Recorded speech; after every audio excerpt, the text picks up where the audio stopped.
Hello friends, आप सभी का स्वागत है आपके अपने YouTube channel unique study point पर। और मैं हूं आपकी मंजिल का साथी सुरेंद्र कुमार काला। और जैसे कि मैंने आपको बताया था, अपने यहाँ पे मैथ की क्लासें लगातार चलेगी।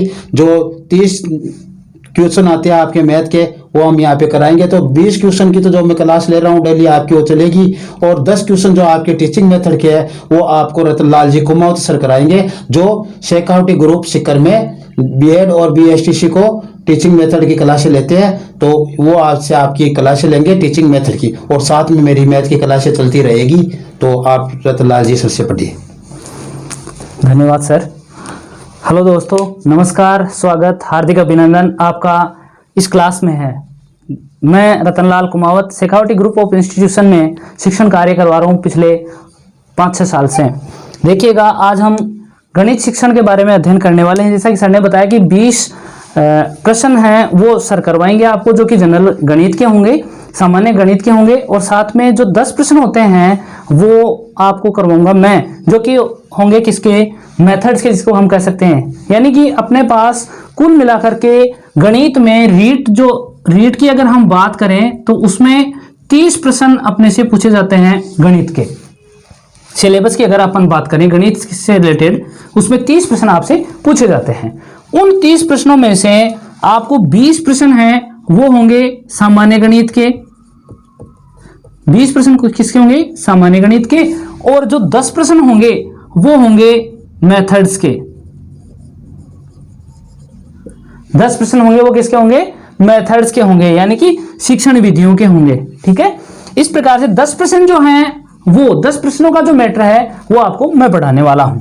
ठीक है, तो अगर अब हम देखते हैं, देखिए, तो 30 प्रश्न जो होंगे वो कहां से आएंगे? 20 प्रश्न अपने सामान्य गणित के होंगे और 10 प्रश्न होंगे अपने किससे रिलेटेड होंगे? मेथड से रिलेटेड होंगे, शिक्षण विधियों से रिलेटेड होंगे। देखिएगा, शिक्षण विधियां क्या हैं, गणित में क्या क्या हम इस बिंदु में या इस भाग में हम क्या क्या पढ़ेंगे। जो 10 प्रश्नों से रिलेटेड जो भाग होगा उसमें अपन क्या क्या पढ़ेंगे वो देखिएगा।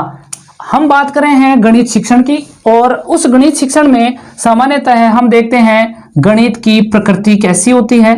गणित की प्रकृति अपने सिलेबस की अगर अपन बात करते हैं, इन 10 नंबरों का जो सिलेबस होगा उसकी अगर अपन बात करें, तो सबसे पहले अपन देखेंगे गणित की प्रकृति क्या है, साथ में गणित की शिक्षण विधियां कौन कौन सी हैं, गणित की शिक्षण विधियां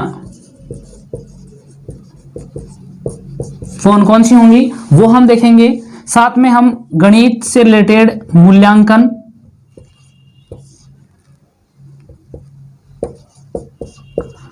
गणित का मूल्यांकन किस प्रकार किया जाता है, किन विधियों से होता है, वो हम देखेंगे। साथ में छात्रों में होने वाली समस्याएं कौन कौन सी होंगी, यानी गणित शिक्षण के समय छात्र जब पढ़ रहे होते हैं तो उस समय कौन कौन सी समस्याओं का सामना करना पड़ता है छात्रों को, वो हम देखेंगे। उनका समाधान किस प्रकार से किया जा सकता है, उनका उपचारात्मक शिक्षण हम किस प्रकार से देंगे छात्रों को, उनका निदान हम किस प्रकार से करेंगे, वो सारी चीजें हम इसके अंतर्गत अध्ययन करेंगे। साथ में हम ये भी देखेंगे कि गणित शिक्षण क्यों करवाया जाता है, तो उसके पीछे कोई ना कोई उद्देश्य होता है। वो उद्देश्य छात्रों में व्यवहारगत परिवर्तन लाने के लिए होता है। वो सारी चीजें हम इसके अंतर्गत अध्ययन करने वाले हैं। ठीक है, चलिए आगे की ओर देखते हैं। अब हम बात करेंगे गणित के विकास की। सामान्यतः यूं माना जाता है कि गणित एक ऐसा विषय है जिसमें हम गणनाओं से रिलेटेड अध्ययन करते हैं, या यूं कहा जा सकता है कि गणित एक प्रकार से एक गणनाओं का विज्ञान है। गणित क्या है? गणनाओं का विज्ञान है। तो यूं माना जाता है कि गणित में हम सब क्या करते हैं? गणनाएं करते हैं। देखिएगा, अगर हम इसके विकास की बात करें, गणित के विकास की बात करें, तो ये बहुत पूर्व से माना जा रहा है कि गणित जो विषय है उसमें हमेशा क्या होती रही हैं? गणनाएं होती रही हैं। और वो गणनाएं कहां से प्रारंभ हुई? वो सामान्यतः माना जाता है कि यूनान से प्रारंभ हुई। कहां से हुई? यूनान से प्रारंभ हुई। यहाँ के जो लोग थे वो वस्तुओं को गिनने के लिए या फिर अन्य किसी चीज को गिनने के लिए अलग अलग जो भाग हैं उनका उपयोग, या यूं कह सकते हैं कि अलग अलग वस्तुओं का उपयोग किया करते थे, जैसे कि मिट्टी की गोलियां हो गई, पत्थर की गोलियां हो गई। इस प्रकार से उनको गिनना और उसके माध्यम से वस्तुओं का मापन किया करते थे। तो यूं कहा जा सकता है कि जो गणित है वो प्रारंभ से ही, या गणित का जो विकास है वो बहुत पूर्व से ही हो चुका है। वो लोग ज्यादातर वस्तुओं को गिनने के लिए गणित का उपयोग किया करते थे। अगर इसके विकास की हम बात करते हैं तो यूं माना जाता है कि जो गणित शब्द है वो हिंदी का शब्द है गणित, और गणित का अंग्रेजी शब्द है मैथ्स। गणित का मैथ्स, या यूं कहा जा सकता है कि मैथ्स जो शब्द है वो गणित का अंग्रेजी रूपांतरण है, और ये जो मैथ्स है वो ग्रीक भाषा के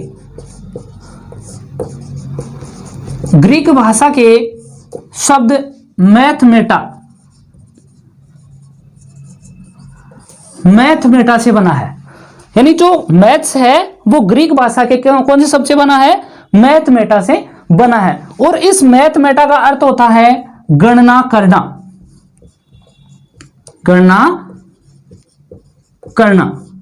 ये प्रारंभ है, ये विकास माना जाता है। यानी यूं कहा जा सकता है कि गणित का विकास किस प्रकार से हुआ, तो यूं कह सकते हैं कि गणित है वो ग्रीक भाषा के शब्द मैथमेटा से बना है। गणित का अंग्रेजी शब्द कौन सा हो गया? मैथ्स। और ये जो मैथ्स बना वो किससे बना? मैथमेटा से बना, जो कि कौन सी भाषा का है? ग्रीक भाषा का है। कौन सी भाषा का है? ग्रीक भाषा का है। तो प्रश्न यहां से बन सकता है, पूछा जा सकता है कि मैथमेटा शब्द है और उसमें 3-4 भाषाओं का नाम देकर के पूछा जा सकता है। तो अपना आंसर क्या करना है? ग्रीक भाषा को करना है कि मैथमेटा कौन सी भाषा का शब्द है? ग्रीक भाषा का शब्द है। या फिर यूं कहा जा सकता है कि मैथमेटा का अर्थ क्या होता है? सामान्यतः पूछा जा सकता है कि मैथमेटा का अर्थ क्या होता है, तो इसका क्या अर्थ होगा? गणना करना। अब हम गणित की अगर हम बात करते हैं, मैंने अभी कहा था कि हम सामान्यतः पढ़ेंगे कि गणित की प्रकृति। तो देखिएगा गणित की प्रकृति इस प्रकार से है। एक तो गणित ऐसा है जो पूरी तरह से गणनाओं पर आधारित है,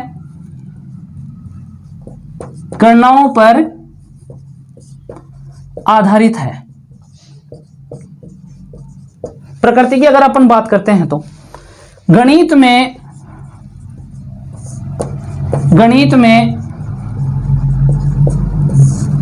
सत्यता है। गणित का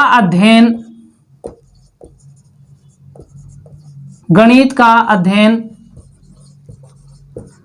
अमूर्त पर आधारित है। गणित का अध्ययन अमूर्त पर आधारित है। देखिएगा गणनाओं पर आधारित है, यानी जब भी कोई चीज की जाती है या किसी चीज को देखा जाता है, मापन किया जाता है, तो निश्चित रूप से उसके लिए किसकी आवश्यकता होती है? अपने को गणना की आवश्यकता होती है। कितना मीटर कपड़ा, गणना की आवश्यकता हुई इतना मीटर, यानी गणना अपने को करनी पड़ेगी। इतने लीटर दूध, इतने किलो सब्जी, इतने किलो चीनी, जो भी चीज अपन मापन करेंगे तो हमेशा निश्चित रूप से उसके लिए अपने को किसकी आवश्यकता होगी? गणना की आवश्यकता होगी। इसके साथ साथ में गणित में क्या है? सत्यता है। हमेशा गणित ये कहते हैं कि कोई भी चीज होती है उसको जब तक प्रयोग के आधार पर आप मान नहीं लेते हो, जब तक आपके सामने सही परिणाम नहीं आ जाता है, उस पर विश्वास गणित कभी भी नहीं करती। यानी जब तक सही परिणाम नहीं आएगा उस पर कभी भी गणित विश्वास नहीं करती। तो यूं कहा जा सकता है कि गणित किस पर आधारित है? सत्यता पर आधारित है। गणित ये कहती है कि कोई भी जो चीज है वो पहले आप प्रयोग करें और प्रयोग करने के बाद हमें प्रदर्शित करें कि ये इस प्रकार से बनता है। अपन ये कहते हैं कि 2 और 2 5 होते होंगे, लेकिन गणित ये नहीं कहती। गणित ये कहती है कि 2 और 2 पहले मेरे को बताओ कैसे होंगे। 1 और 2 दोनों ये हैं, 1 और 2 टोटल मिला के कितने हो जाएंगे? 4। तो गणित ये कहती है कि आप पहले प्रयोग करें और प्रयोग के बाद हमें बताएं। इसलिए कहा जा सकता है कि गणित किस पर आधारित है? सत्यता पर आधारित है। उसके बाद नेक्स्ट चलते हैं, गणित का अध्ययन अमूर्त पर आधारित है। देखिएगा गणित एक ऐसा विषय है जिसके लिए अपने को किसी भी निश्चित प्रकार की किसी वस्तु की अपने को आवश्यकता नहीं होती। निश्चित रूप से किसी वस्तु की ज्यादा आवश्यकता नहीं होती। जैसे कि 2 चीजें मैं आपको यहां बताना चाहूंगा पहले, उससे पहले एक होती है मूर्त, एक होती है अमूर्त। मूर्त का मतलब कोई भी वस्तु की आकृति अपने सामने हो, हम उसको स्पर्श कर सकें, छू सकें, उसका अनुभव कर सकें, वो चीज क्या होती है? मूर्त वस्तु होती है। एक ऐसी चीज जिसका हम कोई निश्चित आकार नहीं बना सकें, कोई निश्चित उसकी आकृति नहीं बन रही हो, या फिर हम उसको छू नहीं सकें, उसका अनुभव नहीं कर सकें, वो चीज क्या होती है? अमूर्त होती है। अब मैं कह रहा हूं कि गणित का अध्ययन अमूर्त पर भी आधारित है, अमूर्त पर भी आधारित है। कैसे? आपने पढ़ा होगा जब हम छोटी कक्षाओं में थे, या अभी भी हम अध्ययन करते रहे हैं, आपने देखा होगा क्षेत्रफल, परिमाप, इतने प्रतिशत, इन चीजों को क्या आप वास्तविक रूप से देख सकते हैं? क्या हम इन चीजों को छू करके अनुभव कर सकते हैं? क्या इनकी कोई निश्चित आकृति होती है? नहीं होती। यानी हमारे सामने गणित से रिलेटेड जो भी गणनाएं हम करेंगे, आप मानते थे माना कि इतने रुपए हैं, माना कि अक्स रुपए, अक्स की कोई विशेष आकृति नहीं है, तो ऐसे ही इनकी भी कोई विशेष आकृति नहीं होती। तो गणित का जब भी हम अध्ययन करते हैं, क्षेत्रफल का कोई विशेष आकार है क्या? अपने को पता ही नहीं है क्षेत्रफल, केवल हम पढ़ते हैं कि ये क्षेत्रफल है, लेकिन हम छू नहीं सकते हैं उसको, अनुभव नहीं कर सकते। वही चीजें परिमाप में भी हैं। तो यूं कहा जा सकता है कि जो गणित का अध्ययन है वो किस पर आधारित होता है? अमूर्त पर आधारित होता है। चलिए अब आगे की ओर देखते हैं हम अब अपना अध्ययन प्रारंभ करते हैं। सामान्यतः जो गणित की जो सामान्य जानकारी थी वो आपकी पूरी हो चुकी है। अब अपन देखेंगे कि गणित से रिलेटेड क्या क्या लोगों की अवधारणाएं रही हैं, लोगों ने क्या क्या कहा होगा, और किस प्रकार से गणित को परिभाषित किया होगा। तो गणित को आगे की ओर पढ़ने के लिए सबसे पहले अपने को आवश्यकता होगी परिभाषाओं की। गणित के अलग अलग जो मनोवैज्ञानिक रहे हैं अपने, उन्होंने अलग अलग परिभाषाएं दी हैं। अब कौन कौन सी परिभाषाएं होंगी वो अपन अब देखने वाले हैं।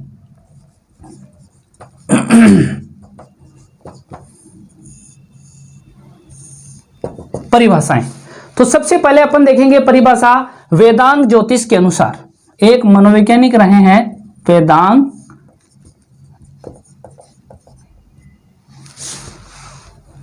वेदांग ज्योतिष के अनुसार।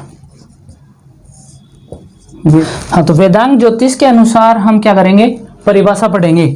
हम परिभाषाएं देख रहे हैं गणित शिक्षण की, और उसमें गणित विषय की परिभाषाएं हम देख रहे हैं। उसमें पहली परिभाषा हम देखेंगे वेदांग ज्योतिष के अनुसार। और वेदांग ज्योतिष ने यह कहा था गणित के लिए कि जिस प्रकार से, क्या कहा था? जिस प्रकार से जो सर्प है और उसके पास जो मणि होती है, तो सर्प के लिए जो स्थान मणि का है, मोर के लिए मुकुट का है, वो स्थान विज्ञानों में गणित विषय का है। जिस प्रकार से क्या कहा वेदांग वेदांग ज्योतिष में क्या कहा गया गणित की परिभाषा के बारे में? वो लिखा गया है क्या कि सर्प के लिए मणि, सर्प के लिए मणि का, सर्प के लिए मणि का, मोर के लिए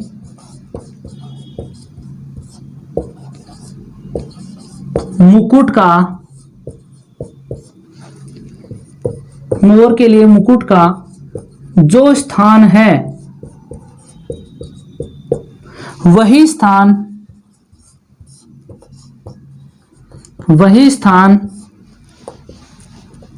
विज्ञानों में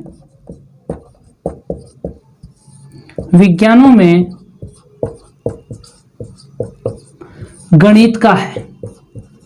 वही स्थान विज्ञानों में गणित का है। क्या कहा है वेदांग ज्योतिष ने? यह कहा है कि जिस प्रकार से सर्प के लिए मणि महत्वपूर्ण होती है, उसी प्रकार से मोर के लिए मुकुट महत्वपूर्ण होता है। वैसे ही अगर अपन गणित को जानना चाहते हैं, विज्ञान को अगर अपन जानना चाहते हैं, या किसी भी प्रकार के किसी भी विज्ञान को अगर हम पढ़ना चाहते हैं, तो उसके लिए अपन किसको पढ़ेंगे? सबसे पहले किसकी आवश्यकता होगी? अपने को गणित विषय की अपने को आवश्यकता होगी। एक उदाहरण की अगर अपन बात करें, अगर हम फिजिक्स को पढ़ना चाहते हैं तो निश्चित रूप से उसमें बहुत सारी गणनाएं आएंगी, और उन गणनाओं के लिए अपने को गणित आना आवश्यक है। अगर अपन रसायन विज्ञान केमिस्ट्री की बात करें तो उसमें भी इसी प्रकार से अनेक प्रकार की गणनाएं होंगी। चाहे कोई भी विषय ले लो, विज्ञान से रिलेटेड जो भी विज्ञान के जो भी भाग हैं, किसी भी भाग का अगर अपन अध्ययन करते हैं तो निश्चित रूप से उसमें गणनाएं होंगी, और उन गणनाओं का अध्ययन करने के लिए किसकी आवश्यकता होगी? अपने को गणित की आवश्यकता होगी। इसलिए कहा है वेदांग ज्योतिष में कहा गया कि जिस प्रकार से सर्प के लिए मणि का, मोर के लिए मुकुट का, और उसी प्रकार से स्थान किसका होगा? विज्ञानों में गणित का होगा। नेक्स्ट परिभाषा की अगर अपन बात करें तो हम बात करेंगे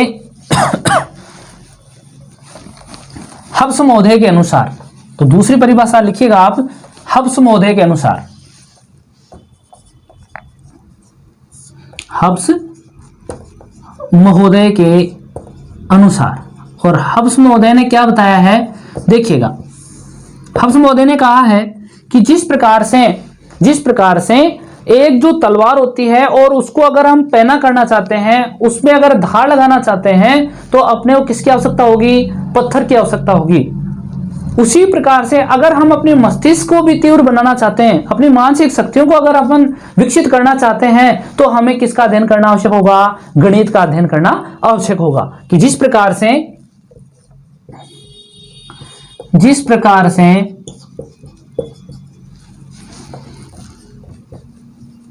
तलवार को पैना यानी धारदार बनाने के लिए, पैना करने के लिए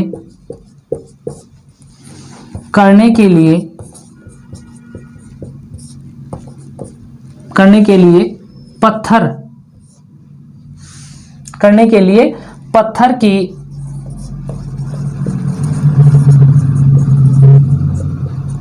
की आवश्यकता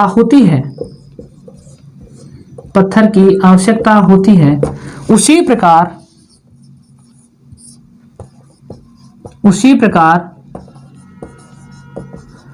मस्तिष्क को तीव्र बनाने के लिए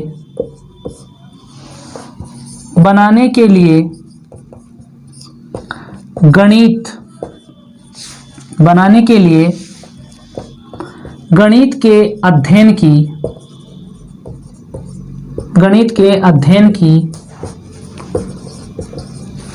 के अध्ययन की आवश्यकता होगी या आवश्यकता होती है। यानी क्या कहा हब्स महोदय ने, क्या कहा कि जिस प्रकार से तलवार को पैना बनाने के लिए या धारदार बनाने के लिए, तीखा बनाने के लिए किसकी आवश्यकता होती है, पत्थर की आवश्यकता होती है, तो वैसे ही अगर हम अपने मस्तिष्क को भी तीव्र बनाना चाहते हैं, बहुत ज्यादा शार्प बनाना चाहते हैं, तो उसके लिए अपने को किसकी आवश्यकता होगी, गणित के अध्ययन की आवश्यकता होगी। ठीक है, हब्स महोदय ने क्या कहा, ध्यान रखिएगा, हब्स महोदय का ध्यान नाम आते ही आपको ध्यान रखना है तलवार और पत्थर। अगर इस आधार पर आप रखेंगे तो आसानी से याद हो जाएगा। नाम आपको ध्यान रखना पड़ेगा कि हब्स महोदय ने कहा है किसको विशेष माना है कि जिस प्रकार से तलवार को तैयार करने के लिए अपने को पत्थर की आवश्यकता होती है, तो वैसे ही अपने को अपने मस्तिष्क को तीव्र बनाने के लिए किसकी आवश्यकता होगी, गणित की अपने को आवश्यकता होगी। नेक्स्ट परिभाषा की ओर अपन चलते हैं। उसमें एक प्रसिद्ध नाम रहे हैं नेपोलियन, और इन्होंने क्या कहा है, इन्होंने कहा है कि अगर आप किसी भी राष्ट्र की उन्नति करना चाहते हैं, अगर आप किसी भी देश की उन्नति करना चाहते हैं, तो उसके लिए आपको गणित का अध्ययन क्या होगा, आवश्यक होगा। बिना गणित के आप किसी भी राष्ट्र की उन्नति नहीं कर सकते। तो नेक्स्ट देखिएगा, नेपोलियन के अनुसार, नेपोलियन ने क्या कहा है, नेपोलियन ने कहा है कि राष्ट्र की उन्नति हेतु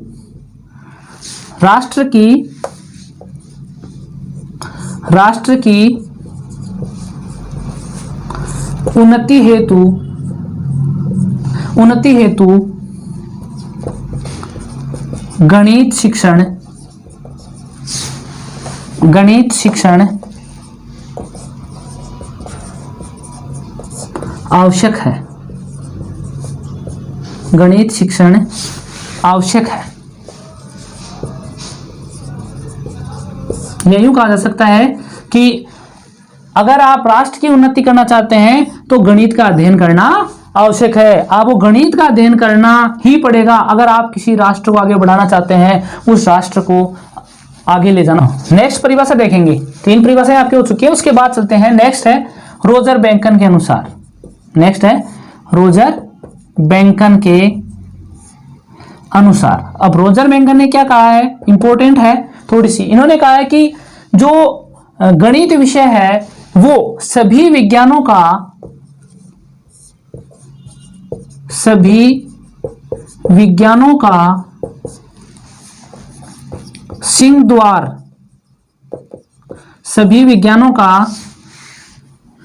सिंहद्वार एवं कुंजी है, सभी विज्ञानों का सिंह द्वार एवं कुंजी है। कैसे है वो देखिएगा। अगर आप किसी भी विज्ञान को पढ़ना चाहते हैं तो उसमें प्रवेश करने के लिए आपको किसी न किसी की आवश्यकता होती है। आपको हर विषय को, या फिर यूं कहिए विज्ञान विषय को अगर आप पढ़ना चाहते हैं, कोई भी विज्ञान ले लें आप, किसी भी शाखा को ले लें आप विज्ञान की, उसको अगर पढ़ना चाहते हैं तो किसी न किसी की आवश्यकता आपको निश्चित रूप से पड़ेगी। उस की कौन सी की होगी? वो की होगी गणित। यानी उस गणित के माध्यम से ही आप विज्ञान को आसानी से पढ़ सकते हैं। इसलिए कहा है कि सभी विज्ञानों का सिंह द्वार और कुंजी कौन है? गणित है। कुंजी कौन है? गणित है। एक परिभाषा और देखते हैं अपन, चलिए देखिएगा। नेक्स्ट लिखी है, प्रसिद्ध एक वैज्ञानिक भी रहे हैं, वो मनोवैज्ञानिक भी रहे हैं, और उनका नाम है गैलीलियो। गैलीलियो हम जानते हैं, अच्छे प्रसिद्ध रहे हैं गैलीलियो। और गैलीलियो ने क्या कहा है? गैलीलियो ने गणित विषय के बारे में यह कहा है कि क्या कहा है कि गणित एक ऐसी भाषा है जिसको लेकर ईश्वर ने संपूर्ण प्रकृति का निर्माण किया है। या फिर यूं कहें कि संपूर्ण प्रकृति बनाने में गणित विषय का महत्वपूर्ण योगदान रहा है। और किसके माध्यम से प्रकृति का निर्माण किया गया? ईश्वर के माध्यम से किया गया है। तो यूं कहा जा सकता है कि गणित एक ऐसी भाषा है, गणित एक ऐसी भाषा है जिसके माध्यम से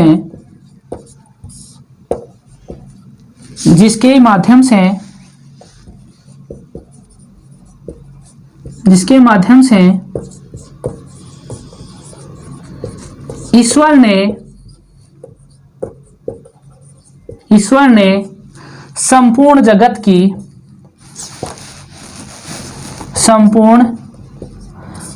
की रचना कर दी। यानी गणित एक ऐसी भाषा है जिसके माध्यम से ईश्वर ने क्या करा है? संपूर्ण विश्व बनाया है। तो यानी यूं कहा जा सकता है कि गणित को क्या माना गया है? एक प्रकार से भाषा माना गया। और कौन सी भाषा? विश्व को निर्मित करने की भाषा माना गया है। ठीक है, तो हमने पहली परिभाषा पढ़ी थी किसके अनुसार? वेदांत ज्योतिष के अनुसार, जिन्होंने क्या कहा था कि जिस प्रकार से सर्प के लिए मणि का, मोर के लिए मुकुट का स्थान है, वही सभी विज्ञानों में किसका स्थान होगा? गणित का स्थान होगा। दूसरी परिभाषा हमने पढ़ी है हब्स महोदय के अनुसार, जिन्होंने ये कहा था कि तलवार को अगर हम पैना करना चाहते हैं, तीखा करना चाहते हैं, तो उसके लिए अपने को किसकी आवश्यकता होगी? पत्थर की आवश्यकता होगी। उसी प्रकार से अपने मस्तिष्क को अगर हम तीव्र बनाना चाहते हैं, मानसिक शक्तियों का अगर हम विकास करना चाहते हैं, तो उसके लिए अपने को किसकी आवश्यकता है? गणित विषय की अपने को आवश्यकता होगी। नंबर 3 का अध्ययन अगर हम करते हैं तो हमने लिखा था कि नेपोलियन ने क्या कहा है कि अगर हम संपूर्ण विश्व को अगर हम विकसित करना चाहते हैं, अपने राष्ट्र को विकसित करना चाहते हैं, तो उसके लिए आपको किसकी आवश्यकता होगी? गणित की आवश्यकता होगी। उसके बाद रोजर बेंकर ने क्या कहा है? रोजर बेंकर ने कहा है कि गणित जो विषय है वो सभी विज्ञानों का प्रवेश द्वार, सिंह द्वार एवं क्या है? कुंजी है। और उसके पश्चात गैलीलियो ने क्या कहा? गैलीलियो ने कहा है कि गणित एक ऐसी भाषा है जिसके माध्यम से ईश्वर ने क्या किया है? संपूर्ण जगत का निर्माण कर दिया है। धन्यवाद। आज की कक्षा में हम इतना ही पढ़ेंगे। Thank you. ओके फ्रेंड्स, आपके रतनलाल जी सर की आज क्लास हो गई है। इनकी क्लास लगातार चलेगी आपके लिए, टीचिंग मेथड के लिए, जो आपको मैथ का टीचिंग मेथड भी कराएंगे और साइंस का भी कराएंगे, दोनों कराएंगे। उसके बाद में 1-2 टॉपिक और भी है जो भी आपको ये हल कराएंगे। तो आप लगातार बने रहिए। मैथ की क्लास अपनी लगातार चलती रहेगी और इनकी क्लास एक्स्ट्रा में वैसे चलती रहेगी। तो आप बने रहिए। Okay, thanks, bye. और हमारे चैनल को सब्सक्राइब कीजिए, कमेंट कीजिए, और जो भी कोई समस्याएं आती हैं वो हमें अवगत कराएं और ज़्यादा से ज़्यादा शेयर कीजिए। धन्यवाद।